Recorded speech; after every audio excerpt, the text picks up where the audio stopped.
Hello ସାଙ୍ଗମାନେ, ଆପଣମାନେ କାହାର ହେବି ମୁଁ କଣ୍ଢେଇରେ ଦେଖିବାକୁ ପାଇବେ ଯେ ଶ୍ଲୋକ ତାଙ୍କ ସାଙ୍ଗକୁ ପଣ୍ଡିତ ସଜେଇ ପୂର୍ଣ୍ଣିମାଙ୍କ ଘରକୁ ଆଣିଛନ୍ତି।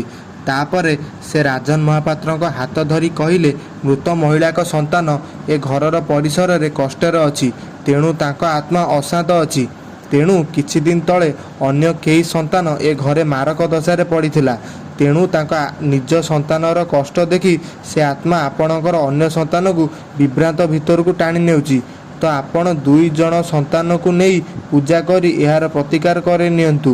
ତାପରେ ରେଖା କହିଲେ, ଆପଣ ଯାହା କହିଲେ ସବୁ ଠିକ୍, ସବୁ ସତ କହୁଛନ୍ତି ଆପଣ।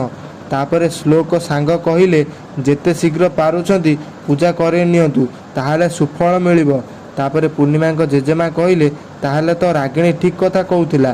ତାପରେ ରେଖା କହିଲେ, ସେ ପୂଜାରେ କିଏ କିଏ ବସିପାରିବ? ତାପରେ ସେ ପଣ୍ଡିତ ବା ଶ୍ଲୋକ ସାଙ୍ଗ କହିଲେ, ବାପା ଏବଂ 2 ସନ୍ତାନ। ତାପରେ ରିୟାଙ୍କ ମଉସା କହିଲେ, ରାଜନ ସମସ୍ତେ କହୁଛନ୍ତି ଯେତେବେଳେ ସମସ୍ତଙ୍କ ଖୁସି ପାଇଁ ଏ ପୂଜାଟା କରାଇଦେବା। ତାପରେ ରାଜନ କହିଲେ, ଠିକ୍ ଅଛି, ଯଦି ପୂଜା କଲେ ତାଙ୍କ ଆତ୍ମାକୁ ଶାନ୍ତି ମିଳିବ ତାହେଲେ ପୂଜା କରାଯାଇପାରେ। ତା ପାଇଁ ମନ୍ଦିର ଯିବା କ'ଣ ଦରକାର, ଘରେ ବି ତ ପୂଜା ହୋଇପାରିବ ନା।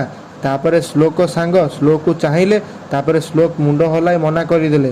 ତାପରେ ଶ୍ଲୋକ ସାଙ୍ଗ କହିଲେ, ଏ ପୂଜା ଘରେ ଅନୁଷ୍ଠିତ ହୁଏ ନାହିଁ। ତାପରେ ସେ କହିଲେ, ଶୁଣନ୍ତୁ, ଉତ୍ତମ ଫଳ ପାଇବାକୁ ହେଲେ ଆପଣଙ୍କୁ ପୀଠରେ ପୂଜା ଅନୁଷ୍ଠାନ କରିବାକୁ ପଡ଼ିବ।